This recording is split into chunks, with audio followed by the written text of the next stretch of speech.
I'd like to bring this meeting to order. Villa Park Board of Trustees Committee of the Whole meeting, February 12th, 2024. Clerk Konecki, please call the roll. Trustee Alfano. Here. Trustee Cordova. Here. Trustee Corkery. Trustee Kosar. Trustee Kumar. Here. Trustee Patrick. Here. President Kazone. Here. Will you please stand for the Pledge of Allegiance? I pledge allegiance To the flag of the United States of America and to the republic for which it stands, one nation, under God, indivisible, with liberty and justice for all.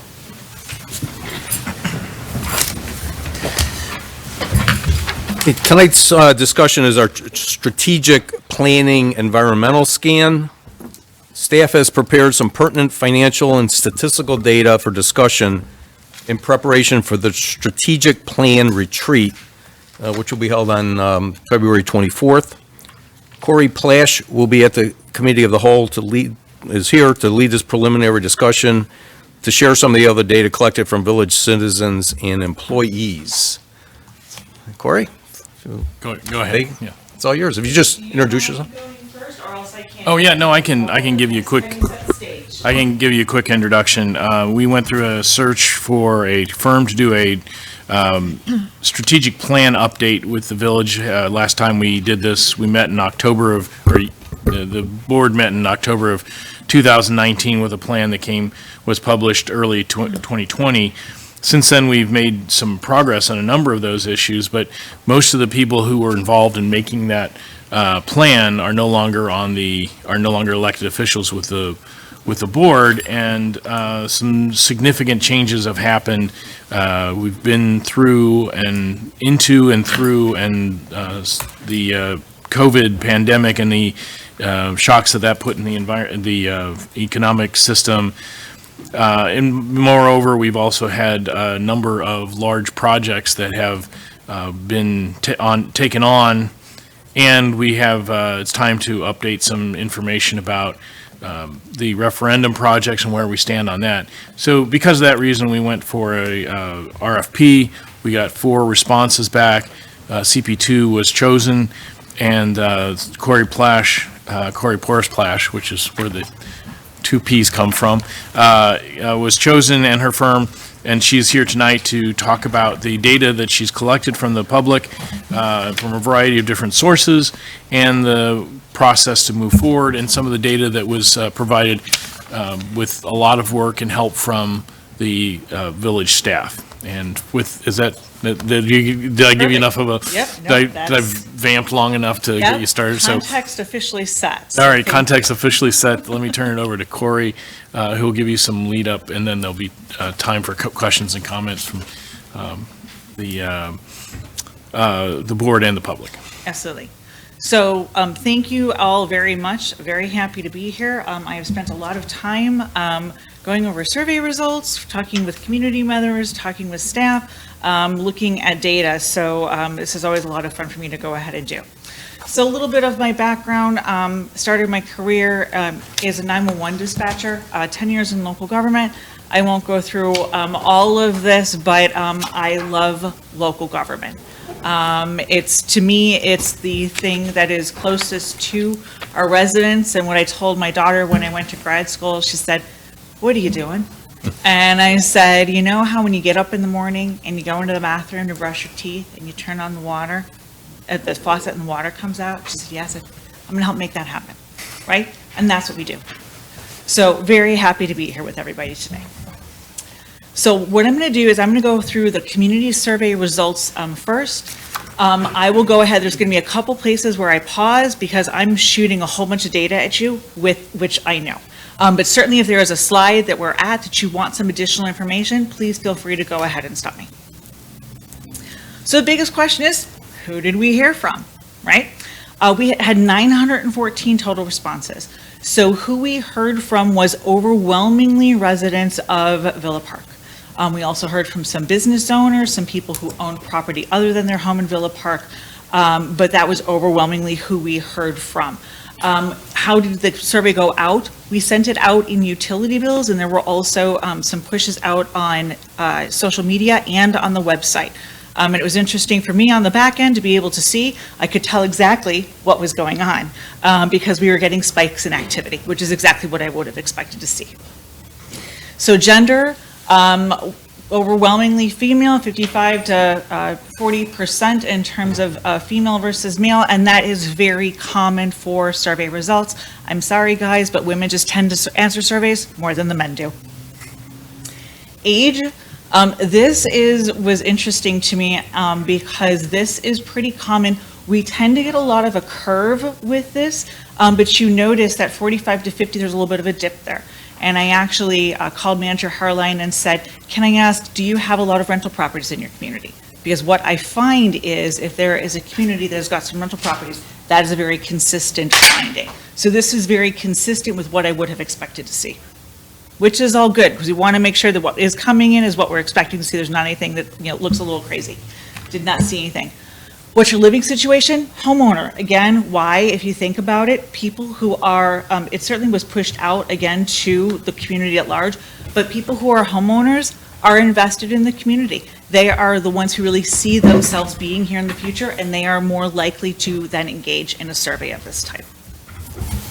Race, it was 93% identified themselves as white, kind of break down some of the other responses there as well. And so that I will be sharing this as a PDF with Manager Harline later so he can distribute to the board. So you will have a chance to get into this a little bit more in detail later. And then we had 7% who identified themselves as being Hispanic, Latino, Latinx, or Spanish origin. Does a member of your household have a disability? 11% said yes to that, and that's something that sometimes surprises communities because that's not necessarily data that's readily collected. Do you have children 17 or under in your household? 32% said yes. And again, thinking about a strategic priority survey, it makes sense. You have a family, you live here, you're really interested in the direction of the community. So this is pretty consistent with what I normally see. Members of your household 65 and older, again, 30% said yes. What do you like best about living in Villa Park? Location, and we're going to see this come up over and over again as we're going through the responses. Just that Villa Park really is kind of accessible to a whole lot of things. Peaceful community, affordability, cost of living. Again, those things came up a lot. Sense of community, Parks and Rec. I'm not going to read all of this to you because again, you can go through it, but just kind of wanted to give you some little bit of detail as we're going through. And I'll be tying some of this in with the focus group results and the internal survey results as well. What do you like best about living in Villa Park? So sometimes word clouds are overly helpful. A lot of times they are not, but in this case, it actually was kind of helpful in that I saw a lot of responses, things like the bike path. You see the prairie path in there as well. That was really important to people. A lot of really good responses about the police department, which we're going to see a little bit later on. The years is people said, I've lived here for many years. It's really important to be part of this community. So those were a lot of the things, and just describing it as home. How important are the following to the quality of your life? And this was equal to or more than 65%, police public safety. So I used to work with a company called Polko National Research Center, and we did the National Community Survey. So overwhelmingly, people who feel safe have got very high resident satisfaction rates, and it makes sense. You are very happy at home if you feel safe. So this is very consistent with the data that I normally see. Fire emergency medical response, again, very important. Affordability, cost of living, and that's something we're going to be talking about because that comes up a lot in the data I have to present tonight, and then also neighborhood appearance. And then some of the other things that came up, local stores and shopping, and this is very important or somewhat important, more than 85%. Villa Park services, parks and recs areas, and then housing of different types and qualities. How important are the following to your quality of life? Public transit came up here as not being very important, nor were employment opportunities. How satisfied are you with the following services and features? Fire emergency medical response, as you can see, very satisfied. Police public safety, very satisfied. Drinking water doesn't often come up, honestly, as third, and here it did. So that was an interesting result for me. Quality of life also doesn't necessarily come up as high as it did when I work with some other communities. That came up very high here. Trash recycling waste connection, and then multiple transportation options. And then very satisfied or somewhat satisfied, more than 70%. Again, fire emergency, a lot of the same things that we saw before. But I just kind of want you to note that if you're looking at very satisfied or somewhat satisfied, overwhelmingly, you're getting some very positive results from your community on these things. So I'm going to stop there for a minute because I just spit a whole bunch of data at you. Any questions so far? All right, I'm going to keep on rolling then. How satisfied are you with the following services or features? So we're going to spend just a moment here on this one because if you look at that top one, that's going to be a theme that's going to come through a lot through the data that I have.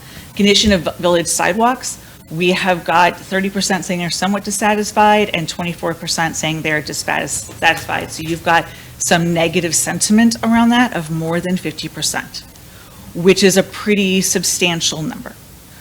Condition of village streets also is a pretty substantial number. This is higher than what I see sometimes in other communities, and I think is worth noting.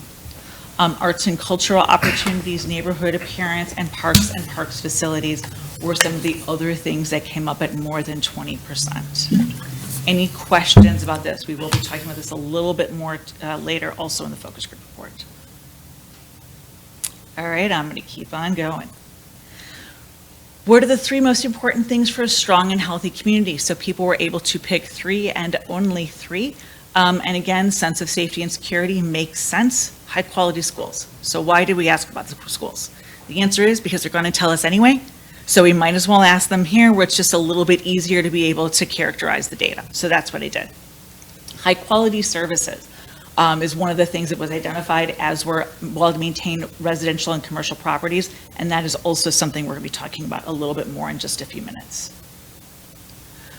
Just kind of the next tier down on this, this was 10 to 29%. New business development, a diverse, inclusive, and welcoming community, green space, biking and walking trails, high property values, and then a good street and highway system.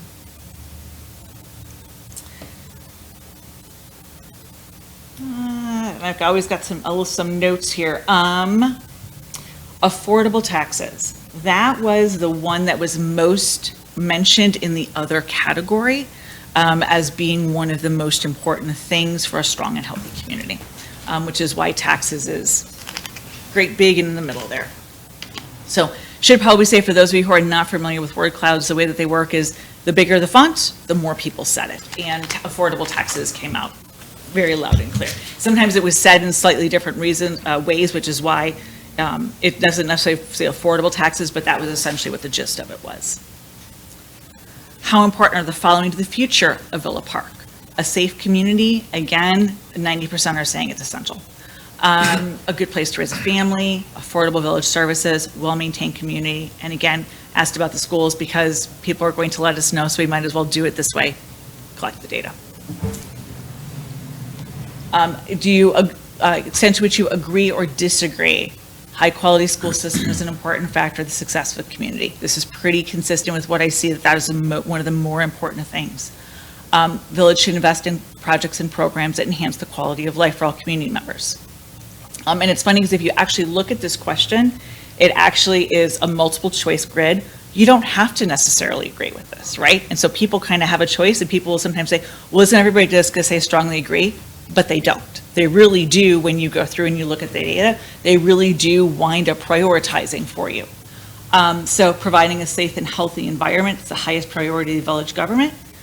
Villa Park is a good place for those of all ages, so 35% strongly agreed with that. Village should be a leader in environmental sustainability. 31% agreed with that, and then village should prioritize an equitable and inclusive community.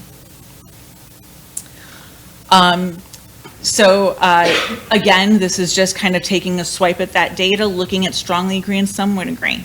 And so some of the things that came up at more than 70%, it's a good place to live. Safe and healthy environments, high priority, investing in projects and programs, and then that high quality school again. Please indicate the extent to which you agree or disagree. So this was more than 10%. Village is effective at communicating with residents. And I want to stop here for a second and talk about this because I work primarily with local government. This is almost always just about what it is. And the reason why is because a lot of people are at a lot of different places. It can be very difficult to communicate with residents in the way that they want to be communicated with. Doesn't mean that we shouldn't prioritize it, but just in terms of the survey results that I see, having a number that's 20, 25% is not unusual. Again, it's always kind of interesting. We're talking about an equitable and inclusive community. We kind of saw both ends of that, right? Here we're seeing 19% that are saying, we really don't know that we have to do that. And that is something that I'm seeing right now in communities across the nation. I think I've worked in 8 different states in the last 12 months, and this is pretty consistent. There's just some different philosophies out there right now about what kind of, what should be done in terms of different communities. Village government is fiscally responsible with its resources. That was interesting at 17%. Village of Villa Park has a good reputation. Again, that was interesting, not terribly out of the norm, but maybe I usually see some slightly better results. But again, Village has done a good job upgrading its infrastructure. That is higher than I normally see. Not abnormally, but that is something I would pay attention to. Any questions about this? Yes. So what are we saying here? Like, just take the first one, 25%? So 75% of the people agree that the village is effective at communicating with residents, and only 25% have some degree of disagreement? So their options were strongly agree, somewhat agree. I believe there was a neutral and a don't know, right? So there were a lot of other options available on that rating scale. But for them to be expressing negative sentiment that they're saying they don't agree that the village is effective. Okay, but 75% would say they either agree or they're neutral. Is that? Or they don't know. Or they don't know. Or they don't know. Yeah. Yes. Is there a way to get that breakdown? Sure. Yeah, I'd like to see that because that makes a big difference. The don't knows versus if it's just strongly agree, and so on and so forth. And maybe a Likert measurement on that would be helpful. An average Likert, removing the don't knows and just the rest of them. So I can go ahead and do that. Getting to your question real quick, this was the highest that came out of the don't knows, was the village is fiscally responsible with its resources. So what I wanted to do tonight, and I know that you in particular would probably love nothing more than to dig into this, which I totally get, but really what I wanted to do was just really kind of give a high level for preparation for that, but we can certainly break it down a little bit more for you. But just for the presentation, I just kind of wanted to give No, this higher is level. fine. I mean, I don't need it now, but it Okay. would be nice to get it Yeah. eventually. Sure, absolutely. Yeah. And what I also wanted to do is I wanted to, because of the fact I do work with only local governments or nonprofits, again, to kind of give you the context of what I see in other communities. Because seeing the absolute number obviously is very helpful, but sometimes knowing how that also happens with other communities can be helpful information as well. That's kind of how the American Community Survey works, is that if you say, 80%, like your police department, but is that good or bad? If the average is 60, that's really good. Right. If the average is 85, that's 5. only, it's pretty good. Exactly. So. Not to pick on the police. Because like- this is Yeah. not a statistical survey, we did not start out with a random sample, it is not reweighted. So I want to make that clear, but again, that's part of the reason why I like to do a presentation, is to just give you a little bit of a feel of context. Any additional comments that you wish to share? There wasn't a lot of consensus around themes, but there is definitely a theme around economic development and more business. Any of the comments that were given, I am going to go ahead and turn all of that over to staff. Honestly, most of the comments that came back on this really were more staff level comments. It would be, really more of kind of the nuts and the bolts rather than the higher strategic level things that we're looking at this. But I'm very transparent with data, so I'll be happy to share that. How do you prefer to get your information? Kind of going back to the question before about communication. As you can see, there's a wide variety of responses on how people would like to get their information. And again, not unusual. We have a whole change that's going on right now just in our society in terms of how people are absorbing information, and this is very reflective of that.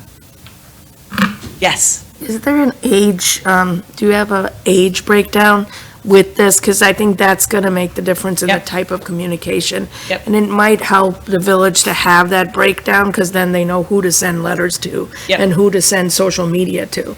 And that was part of the reason why for this, we sent out the survey in the utility bills and also through social media and on the website, again, kind of trying to make sure that we were getting through a variety with a printed mail piece in addition to sending it out on social media to try and get to different. Yeah, and I mean, the spread of age is pretty good and pretty random for a normal, kind of a normal distribution, even with that bump in the middle. Yep. So I don't see any kind of issue with that. There will be a bump in the middle half the time. Yeah. You've got only 1,000 surveys, so it's Right. gonna be there all the time, so Right. that's not a big deal. Right. No, like I said, I have just, the pattern that I have seen that tends to happen when we have a community that's got rentals. That tends to, we see that middle, that 45 to 54, that tends to be where we see a little bit of a dip. Yeah, it's because it's probably bimodal and you're getting the rentals versus the non-rentals, yeah. Yep. So any other questions? All right, with no questions, I'm going to keep on going. Internal stakeholder survey results. So who did we hear from? We had a total of 81 responses, almost perfectly 2/3 staff, 1/3 commission members. Nobody else identified themselves as a volunteer or said they did not fit into that, one of those two categories. How would you rate the overall quality of services? Good was 56%, excellent at 10%, fair was at 26%, don't know, and poor, we don't have very many in that category, which you'd actually be surprised. I do a lot of these. Sometimes people within the community will actually say, oh no, I don't think our services are very good at all. So that was nice to see. What city services do you believe needs improvement? So a community and economic development and permits came up here. We're going to talk about permits extensively when we get to the focus groups, because that was a pretty big topic of conversation. But in this, as well, in some of the comments here, there was talk about permits and also economic development and community development.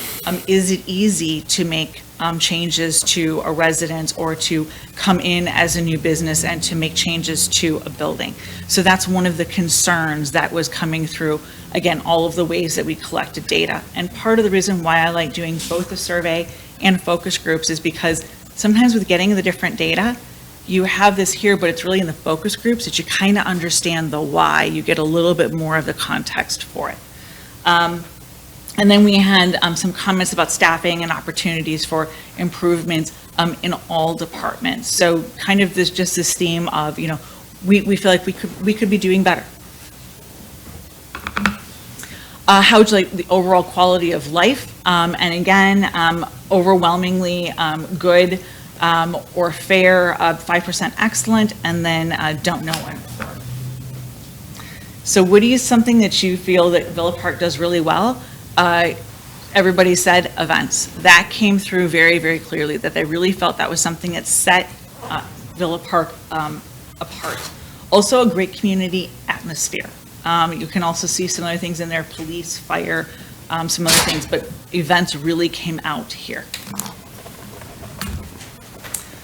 What one improvement could have the biggest positive impact on quality of life? And again, this came down to, again, that comments about business development, economic development, and an active downtown area.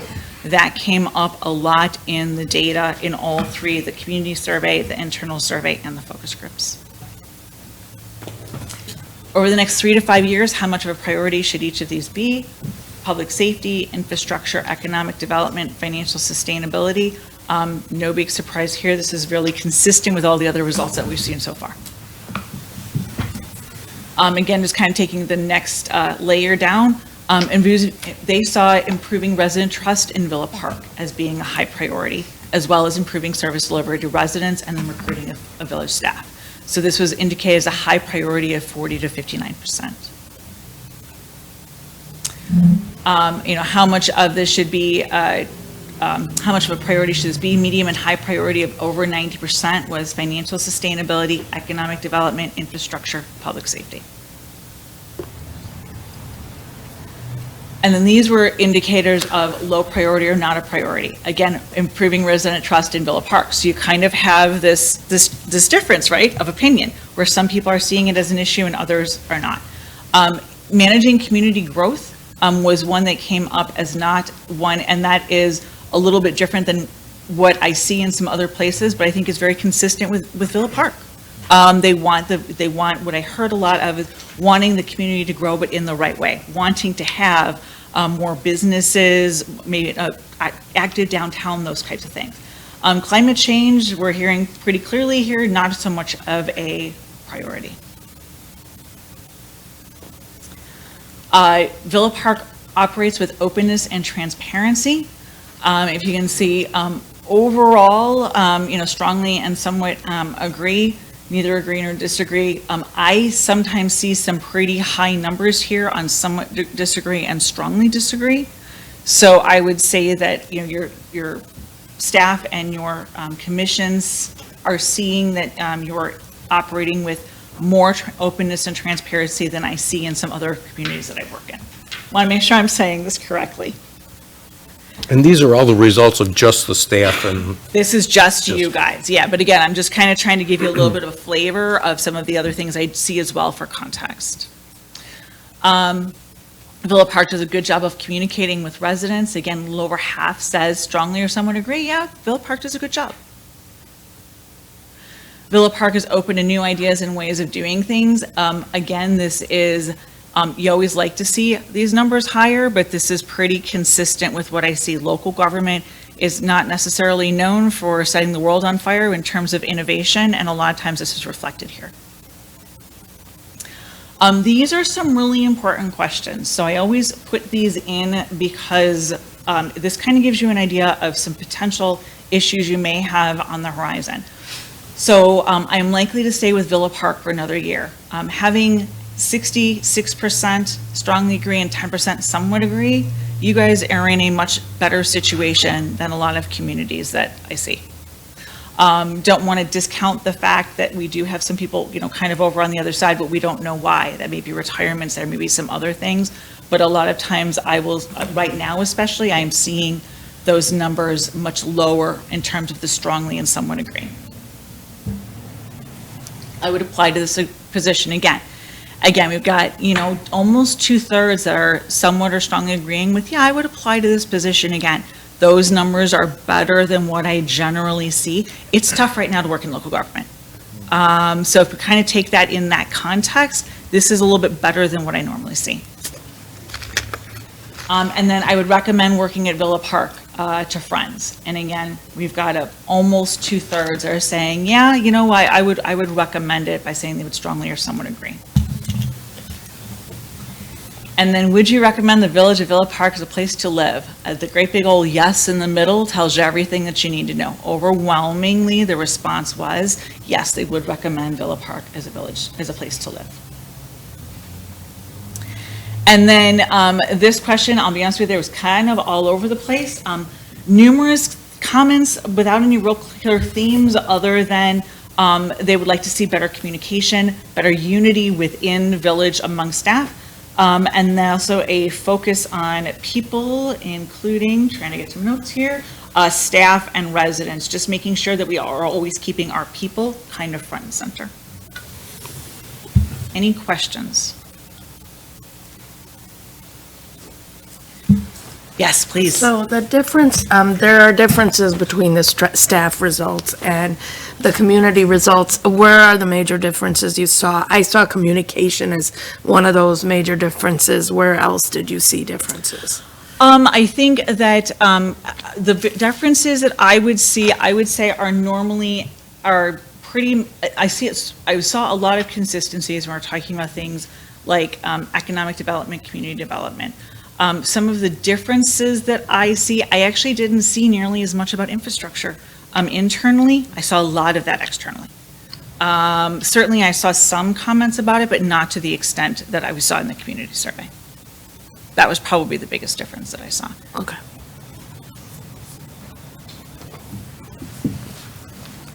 Focus group overview. So why do focus groups? Because the cool thing about the data I've already presented is it's kind of neat to go, okay, this is higher than that, right? The quantitative data, you can kind of dig into the numbers. A lot of times the focus groups will give you that qualitative data, the why behind why, what it is that we kind of saw. So the participants were recruited by staff. They were consisted of, we had a business focus group, a nonprofit focus group, residents, both newer residents and residents who had been here for a while, and then employees.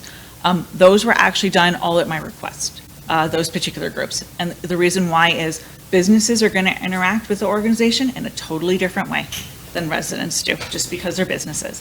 Nonprofits, I like to think of, they're kind of your early warning system, right? When I was a 911 dispatcher, I knew when the battered women's shelter was full, long before it had gotten up to the city manager, just because I was the one who was on the front lines and taking those calls. Your nonprofits knew about it before I did. So they can give you a clear idea what some things may be that are coming on the horizon that you guys may be dealing with in the future. Residents, one of the funny things that came out of the survey data from the National Community Survey is, believe it or not, there tends to be newer residents tend to have a more positive opinion of the community than people who have been there for a while, but then people who have been here for a very long time tend to have a very positive. So kind of being able to see that new resident and exactly the way that they're looking at the community. So I think it was 5 or 6 years or less was the newer residents. And then employees, because again, to be able to get their perspective, that internal perspective. I will go ahead and you guys can kind of do this later, but essentially what it is it's a small group discussion led by a facilitator. So talked a little bit about strengths and challenges. Meetings ran for about 90 minutes. There were a couple times where I kind of had to go, guys, I got another group coming, I got to get you to go. Because once they started talking, they really enjoyed the opportunity. And I'm going to ask for, so part of the problem with qualitative data like this is, you can't put it necessarily into really distinct buckets just because it is qualitative, right? So there may be some things where it could fit into kind of one or two, and I kind of needed to make a choice. So certainly if you're thinking, wow, could this have gone in the other place as well? Probably could have. But to me, it is useful to be able to look at some of this stuff kind of thematically. I have organized it that way just to make it a little bit easier to digest. But again, happy to answer any questions that you have with any of that. And then all of the participants were told the information would be anonymous unless permission was obtained if there was any data that could be identifying. And the reason why was because we wanted them to be very candid. So these are the basic questions that we asked, kind of depending, I didn't necessarily ask every single question at every single group simply because sometimes we wound up answering those questions without me even asking them. So then I didn't make them go through and actually answer that questions we had already kind of gotten there. But these themes were discussed by all of the groups that we had. And again, obviously with changing it slightly for employees, slightly for businesses, but these were the basic questions. So what is Villa Park? So Villa Park was described as a best kept secret, and I loved that, right? It's close to the expressway, downtown Chicago airport. It's on the Prairie Path. Your residents love the fact that you guys have got the Prairie Path here. It's been a while since I was here. I don't remember. I grew up in Lombard. I totally agree. The Prairie Path is amazing. And they very much felt so as well. Metra, having Metra access, they also thought was great, but they could also get to Schaumburg or Naperville. There's a community feel to Villa Park. And some of that qualitative data, one of the things that came out of the nonprofit group was a superhero run that's held every year. It's held in some other places and people just observe. And in Villa Park, neighbors come out and walk and run and support. Efforts made to save a local bakery. And what the focus group said was that would only happen here in Villa Park, right? That community feel here. And a friendly community with that small town feel of mom and pop shops and access to everything that you need. Economic development, focus groups would like to see a variety of businesses in Villa Park. And this was one of those places where we spent a lot of time talking. there's a lot of older buildings in Villa Park, a lot of which need some substantial financial investment to be brought up to code. And that can be a real problem when bringing in new businesses. And that came up both out of the business group, but it also came up in some of the other groups as well. Some of the ideas were, other grants have got new businesses to help with some of those costs. Maybe that's something that could be looked at. The business focus group noticed the business community here is strong, and they really partner together and really help each other out. And they felt that was a real distinction of Villa Park as compared to other communities. A few things that they felt needed attention: North Park Mall, rentals among Division North Avenue, lack of retail, more restaurants, and then St. Charles Road just needing a little love and need a little rejuvenation there, and also the Metro Station area. The TIF districts seemed to be effective, and there was good feedback about those. Also talking about apartment buildings really needing to be, and this was primarily came out of the business focus group, of they really need to be looked at as a business, right? And like any other business, they need to be cleaned up and be a good reflection on the community. And they really wanted to see high standards for that. One of the things that came up was just some clarity around developments to help bring new businesses to Villa Park. Businesses want to know what the likelihood is that what they want to do is going to be permitted, that they want to understand that if they bring in a plan that it's going to be that's thought out and makes sense, that they're going to get approval. And that right now there isn't necessarily outside of Villa Park that impression that necessarily that it is very clear, if I bring this in, if I spend the time and the money investing in this, I understand what Villa Park will and will not approve, and that can cause some a little bit of confusion and maybe some people to hesitate bringing business to Villa Park. And then business retention is an issue. They said, yeah, we absolutely want the new businesses in, but we want to make sure that we hold on to the ones that we have as well. Any questions about that? I Yeah. have an overall question about the number of people in each focus group. How many were in the focus groups? We had chock full focus groups. I mean, it was very interesting to me because we really had very, very full focus groups. So I think my biggest focus group was probably 12 or 13, and I should have gotten the number before I got it, came in, and I apologize. I actually can't tell you exactly how many we had total. Okay. Out of the 5, but they were very well attended. Okay. Overall, I think probably, I bet that there was 12 at most of them. I think that there was one that was a little bit smaller. But they were very well attended. Okay. Housing. One of the things that came up a lot was there's affordable housing and lower property taxes here. And you get more for your money in Villa Park. And that's actually what brought a lot of people here, especially in that newer resident group. They also, and it came in from kind of all the focus groups, the tree-lined streets, that's wrong, I'll correct that, tree-lined streets, and a mix of different houses from different areas. Not only is it a tongue twister, but apparently it was a twister right as well. But the fact that it isn't all cookie cutter here, that it really is, there's a lot of different things to look at. That generally people take care of their properties, and especially the ones that are owned are well taken care of, but there were some concerns about the upkeep on some of the rental properties. Not as many new families, however, moving in. And school district enrollment has declined. That was one of the things. We had a couple of people from the school district, and they were talking about the fact that there were not as many new families. And something else that actually came up too is parking is an issue, because a lot of the homes were not built for families with multiple children who have multiple cars who are all driving at the same time in different directions and all needing transportation. And so there's a lot of times people are having to park on the street. There's just kind of more congestion on streets because a lot of driveways and garages can't accommodate more than 2 cars. Kind of some of those things that go along with an older community, but can also cause some issues. Lack of senior living facilities. And this actually came up a fair amount in a couple of different groups. Came up with a nonprofit group, but also in the resident groups as well. People want to be able to live in proximity to their families. And they want to be able to stay, if they can't stay in their homes as they age, they want to at least be able to stay in the area, and there's not any really good alternatives right now. And then the garden station development came up in every single focus group. There was just frustration about not knowing the project. Is it moving forward? Is it not? And that more information needs to be provided. And I do want to say they do understand that the village may not have all the information, but just transparency about the information that is available.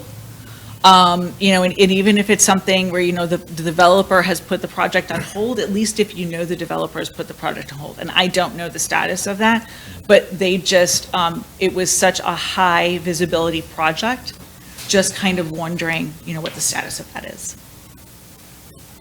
Code enforcement, rentalism, condition of rental units is a concern. And they do recognize that the village is making efforts, but that more needs to be done. And that North Avenue is a potential redevelopment opportunity. City services. Focus groups universally noted that police and fire offer excellent services and are part of the community. And I have to stop here for a minute and say that's not what I hear always in communities. There can be some real distrust, and I work a lot in the Chicagoland area as well, and that was something that came out very loud and clear. They feel like the police are invested in the community. I actually had, I had public safety in the focus group, the employee focus group. They are invested in getting to know people in the community, and the community feels that. So I kind of got that from both ways. I got it from both the employee group and from the resident group, and also the nonprofit group as well, talking about just that excellent services are provided. National Night Out was a great event. Some thought snow removal could be better. Others thought it could be pretty good. Welcome to being in the Chicagoland area. And we had just come after a snowfall, which I think probably really was on top of mind for a lot of people. Fall leaf pickup and mulch are appreciated, and also with electronic recycling. That was those small things that they kind of noticed in a couple of groups. They said, a lot of times it's really kind of those small things that really make a difference in the quality of life in Villa Park. Just they know that other places, I'll tell you right now, I've got friends that live in Kendall County, and they're like, I have no idea where to take my TV. Nobody's really, and the fact that there are options available, that there is help and assistance, that is something that is appreciated here in Villa Park. So actually, let me go back here a second. Any questions here? Anything I've covered? Yes, please. I am just really happy that the small things are what count, because that's something we could probably address and quickly. So that's nice to see, yeah. Absolutely. Yeah. So I do want to spend a little bit of time here, because this came up quite a bit, was around the permit and approval process. And I've already touched on that a little bit, but it really, again, that qualitative data from the focus groups, the permit and approval process was an area of concern. And I do want to stop here for a moment and say, it is not necessarily, I don't think it's a person problem. I think it's a process or a systems issue. So I don't, I don't want it to be in any way that there is something negative about a particular individual. I think that it sounds like there are some systems in place that potentially are not as customer focused, outward focused as maybe they could be. So, again, communications on developments can be concerned, but part of it was things like timelines. If there's construction timelines, those are things that have to be met in order to keep loans. And there just didn't sometimes seem to, there was a feeling that sometimes there wasn't a lot of give in trying to meet those, when for the business owner trying to open a business, it's a hard and fast. Processes can be clear and not confusing. They sometimes, and this came from both the residents and the businesses, just not understanding what can and cannot be done. And this is just kind of an overall thing. There were people in all of the groups who kind of recognized local government right now is having some staffing issues. And they said, boy, if you guys have got quality people, you guys need to figure out how to keep them, because we understand this is an issue right now in local government. Corey, on those, with the things with the permits, any idea if these, did you get any feel for if these are recent or old, or? So, we've heard that comment for a long time, and we've tried to address some of it, address it. So. Absolutely. And I think it is, right, so we've got this tension in local government, because local government is here for health and safety, but at the same time, you also kind of want to work with residents. And I think that kind of by nature of the focus group, I didn't hear anybody who said, I was in yesterday trying to get a permit and this was my experience. I didn't specifically ask how long it had been, but I Right. didn't get the feeling that anybody was talking about things that had happened 15 years ago. That either. So I do think it was in the relatively recent past. In terms of, if it was since changes have been implemented. Sometimes going into a focus group with no prior information is actually a really good thing because you kind of are looking at it with a perspective. And other times there's questions that you're like, if I had kind of understood that more, I might have asked, but simply didn't understand Yeah. that. Yeah, and I didn't want to, so. Yeah, and it's one of those things like you don't want to in any way kind of taint the process. And so Right. I deliberately go in not knowing a lot because I really just kind of want to absorb. Some of the things that specifically came out of the residents groups, some of the ordinances seem restrictive. And it's hard they understood building new, but also apparently to make repairs. That seemed to be restrictive as well. It was described as intimidating. And one person said this, and I thought it really kind of summed it up well, that the process didn't seem collaborative or informative, but punitive. And more kind of about, how, like just saying no, rather than helping somebody understand why there was a no. And if there was any way to, I think my impression in talking to the groups that I did was that they understand that there's some things that just have to be a no for health and safety reasons. But are there other things that maybe there is a way to do something a little bit different, or at least to understand why it's a hard no? And that was something that came up. I think that probably the thing that also kind of came up is what I was hearing is that some residents then are unwilling to make improvements because they just kind of don't want to open up that can of worms, which then does not help in terms of the appearance of the community. Or they'll do it, especially if it's internal, and they just won't pull a permit. So again, there's kind of that tension between the health and safety, and kind of trying to make all this happen. By the way, I have no answers here, but I do kind of want to just point out some of the things that came up as an issue. And this came up in several different focus groups. Yes. You have some experience with other cities. Is this a common thread or not such a common thread? So every time that you want to do something and the city tells you that you have to pull a permit to do it and they want to do X, Y, Z. I mean, I live in a city too, and I'm like, no, I don't want to. It was more pronounced here. Okay. But I also think though that has to do with your housing stock. You guys have got older housing stock.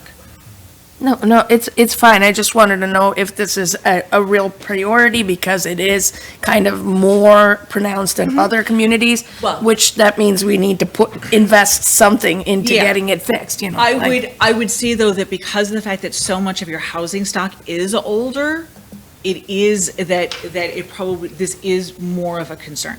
If I'm working with a community where they have got mostly new housing, everything's up to code. This is not as much of an issue. I think a lot of this is reflective of the housing stock in Villa Park. But the process of sale and buy at that time, addressing some of these issues at once may be a little bit better for community members coming in. So it's something that maybe we can address in a bundling way, so it's not so much of a problem in the long run, like when you buy a house. Yes. Is a time probably to address many of the code issues so that everything is up to code before you get in. Great. Right? So that's something we might have to work on as a board, I think, Yeah. so. And I do think that some of the common things, and I say this as somebody who once had an old house and had no idea that in order to do a whole lot of things, my electric system was not going to be able to handle it. So in order to do what to me seemed to be some pretty basic things, I was going to have to go through and make some pretty substantial investments in my electric was something that took me by surprise. And again, the fact that you guys have just got some older housing stock here, it's, again, that there's, people want to be able to move in and make improvements to their home. It's their home. They want to make it theirs. And sometimes they just aren't expecting it. Yeah. I do want to, however, flip this and say the next bullet point there is, I also did hear though about the spirit of cooperation between the village and nonprofits and other community organizations that is appreciated, and particularly out of the nonprofit group. They were highly complimentary, which again is not something that I hear a lot. When dealing with individuals with mental health conditions, developmental delays, or the neurodiverse, that they handled situations tactfully and with kindness, and really took the time to de-escalate in an appropriate manner for that individual. Not just trying to get it taken care of as quickly as possible, but trying to come up with the best resolution for everybody involved, and that was much appreciated. Any other questions on this? Sidewalks were described as terrible. Sorry, guys, there's just no other way to put that up there. That came up in several different places. Some of the very concrete ways that it came up is that you do have some younger families are moving in and they're struggling to push a stroller. You also have got older people who are struggling to navigate in a wheelchair, or have anybody else navigate their wheelchair. So that is becoming a real hardship for some of the people in your community. And then there's some parts apparently that have no sidewalks at all. Again, roads need improvement. We've kind of talked about that. What came out of the focus groups in particular were some concerns about sewers and collapsing clay pipes, and then tree growth within the pipes. And that the village isn't seen as being quite as proactive as neighboring communities in handling some of those types of issues. And again, it's always that on the one hand, they're like, so we don't want the taxes of Lombard and Elmhurst, but at the same time, though, they really do this very well. But we also know that part of that, though, is, they understand that there's that tension there. They really like the affordable taxes, they like the affordable home prices, but sometimes they would really like to have some of the amenities of some of the other communities as well. There's some flooding that's a concern, and then just water flow in general is an issue in some areas in town. Bypass, overpass, underpass, regardless of how you describe it, I heard a lot about it in a lot of the focus groups. So the impression is that the number of trains and corresponding delays are getting worse. So I don't know if that's backed up by data, but it's certainly the perception is that it is increasingly a problem. And they do understand that while it isn't necessarily a village problem, it's a metro problem or a train problem, it does directly impact residents and businesses. St. Charles Road is showing its age, and again, difficult to navigate because of the different elevations. However, community members are really looking forward to that new recreation center. So I did hear some good things about that as well. Any questions about this? Downtown, and again, no surprises here to you guys, but there's no true downtown, and that the group said, that may really kind of impact economic development. There's no centralized business district. One of the other things that they noted is that particularly for people who are on the Metro, the view of Villa Park from the train looks negative in comparison to Lombard or Elmhurst if you're just looking out the windows. Uh-oh, all right.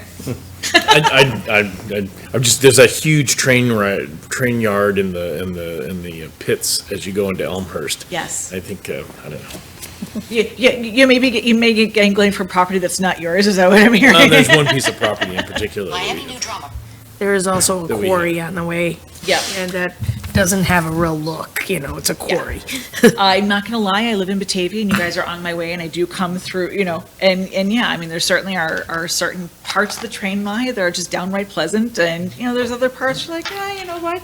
But that part of the concern about it though is bringing people to Villa Park, right? And they're looking at that as a way that people are really seeing Villa Park sometimes for the first time, and they just want the village to be able to put their best foot forward.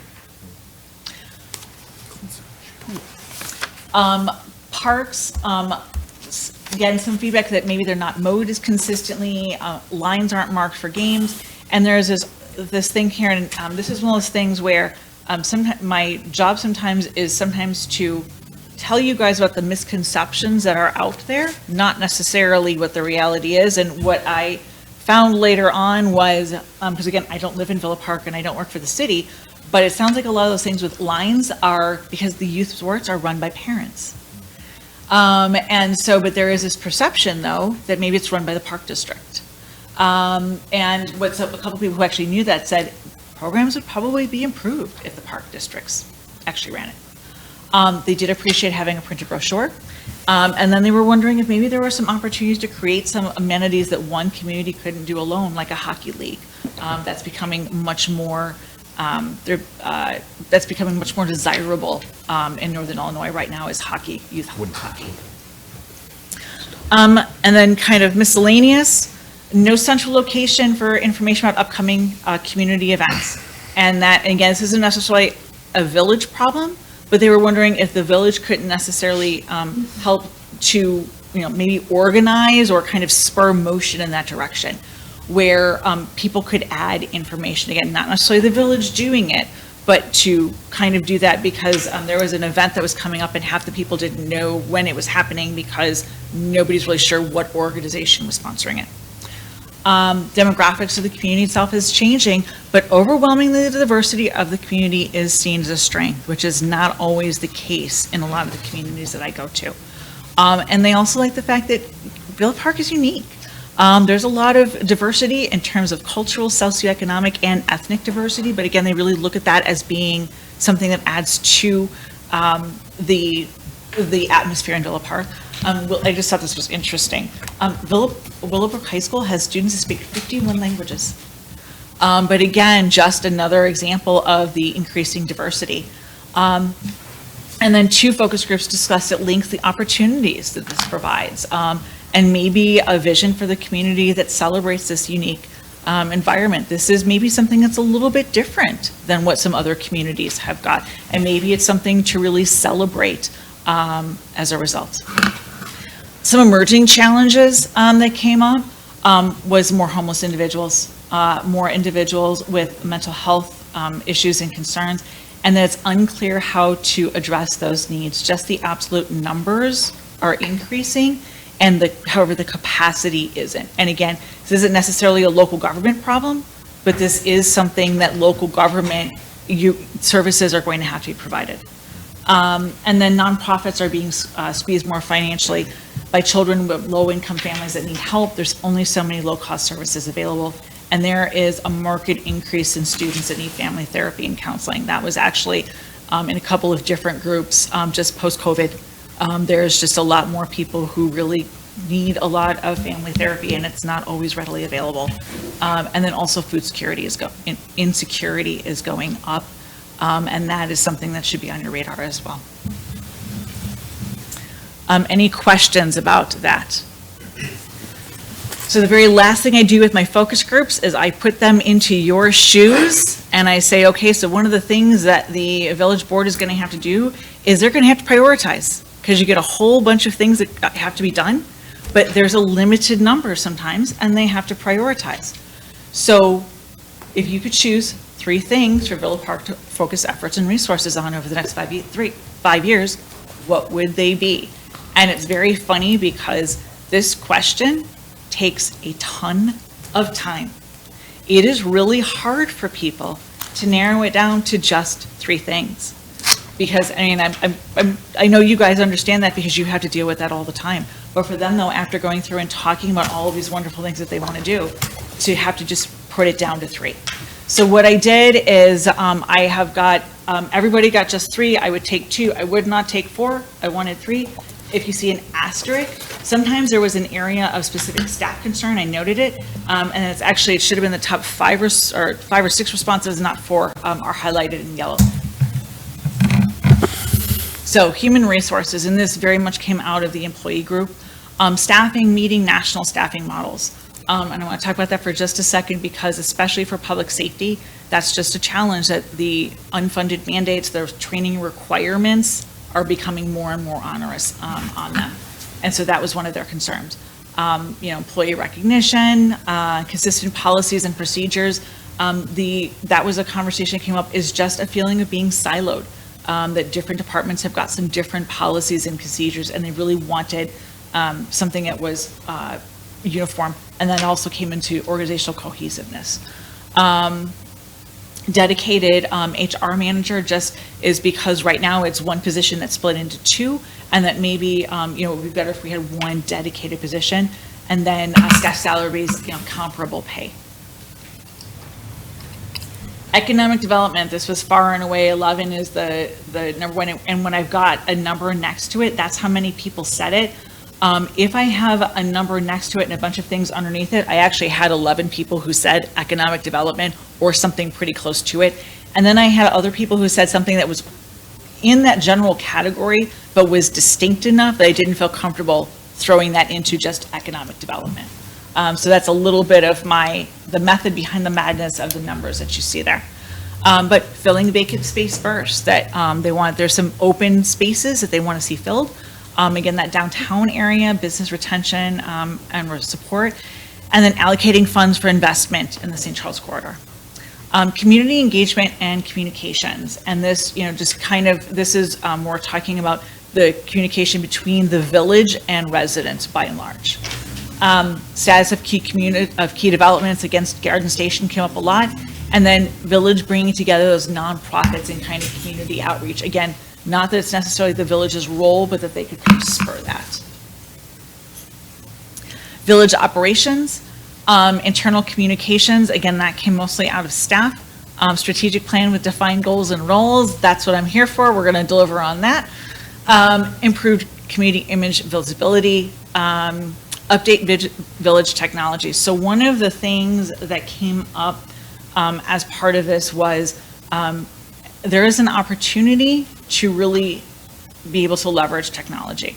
Apparently, some of the processes are pretty paper intense, including a couple that are done with colored pencils, and just kind of the idea that we could do better with better technology.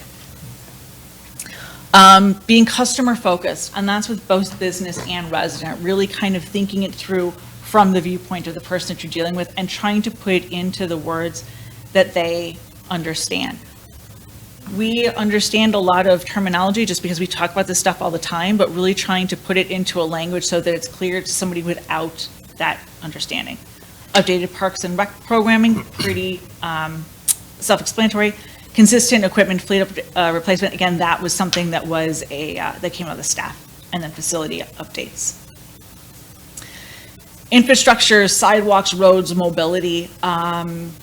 The infrastructure here was really about those transportation, which is why it's separate from the sewer system, which is what's under the roads. Overpass, underpass, bypass, I heard it described in a whole lot of ways, but everybody wants to be able to pass that train in some way. And then plans for key amenity replacement. And then here was an interesting thing because it didn't really come up a lot in the focus group conversation itself. But when I asked for priorities, it was amazing to me how many people wound up talking about things that really kind of went into the category of beautifying the community. So, it's not, again, 6 people, really, that was really just kind of what it was beautifying the community. And then some of the more detailed ones was, North Avenue and St. Charles Road, aesthetics for new development, beautification, improvement of the Prairie Path area. So not the Prairie Path itself, but kind of the surrounding area. Code enforcement, experiential public art, just really making Villa Park an attractive place to be. And then miscellaneous things, more community events, keep cost of living affordable, senior services and housing, and then attracting young families. And that is everything that I have, which is good, because I'm about ready to lose my voice here after talking nonstop for Yeah. like a while. And we got to start our meeting soon, too, so. Any other questions from the board? Okay, thanks. Can't open up for public comments. I don't know if we will be, as I said earlier, we will be having our strategic planning session February 24th, and we will get more information, I'm sure. Yep, absolutely, thank you. Okay, great, thank you. Okay, sure. Quickly, though, because we got to start our meeting. I realize. Hi, my name is Gonzo Granzo. I've been a resident of Villa Park for 20 years, so I think I'm in the higher end of that category. I moved away about 4 years. I just moved back. Purchased a property that had been sold as is, so I'm familiar with the permit issues. I had some comments on these particular things. I was not part of the study groups, but I definitely took the survey. I would hope that we get the survey results in a more uniform presentation. I feel that some were more leaning one way than the other way, so it's hard to tell that difference that you think you were looking for, so that do not respond. So I hope you guys managed to get that. Some of the other things that we saw in the individual layout, the problems we saw, I think removing the towing requirement overnight might help with the parking issues that people are experiencing. That's a solution that we can go ahead and do. We might have to deal with some of the cars that get left here, but I think we've dealt with that already, so I think it's a doable problem. The permit concerns, I'm going through that specifically. Mark has been very helpful, but until Mark showed up, I was in real jam. So, and I feel that if we moved off the ordinance we currently are relying on, the ordinance is very restrictive and has a lot of rules that are open to interpretation that are not backed up by code. And our code right now is set to 2015, 9 years old at this point. There is a 2024 one that is out. I realize that upgrading the books every so often can be hard, but removing the requirements of the ordinance and moving to a more standardized code where more builders can understand. Also requiring a stamp associated when you sell a home that your permit is tied to that stamp, so that way they can't sell a home as is by making unpermitted changes and then selling it. I think that and be more collaborative, especially in terms of repair. When I think right now that's the biggest thing the community as a whole could do is be more collaborative. Hey, I know you want to make this look better. I know you want to, let's improve it, but let's see if we can come with some ideas together. And then two other comments. I think I'm almost up on my time. Be more collab. I want to point out that we have some of the best breweries in all of Illinois and possibly the world with Lunar and Standard Meadery. I don't know if you don't know how important those are to the beer community as a whole. And more brewing also, but now they've relocated their home to Huntley, so I don't know why they did that. But and then I'd also encourage as much as we can, if we can go ahead and find some way to steer the homeless. Right now we have no nonprofit that is not related to a religion, that is not tied, that we don't have anything in Villa Park for the homeless problem we currently have here. So anything we can do to help with that, I would encourage us to consider that. So, Okay, thanks. thank you. Excuse me, please sign in. Sure. Thank you. Okay, anyone else? Okay, seeing none, we have a motion to adjourn out of our committee of the whole. I'll make that motion. Corky? Second, trustee Kumar? Okay, all in favor? Aye. Aye, any opposed? Okay, we will close the committee of the whole meeting and we will re-adjourn. Give everybody 5 minutes? We'll re-adjourn here about 7:12.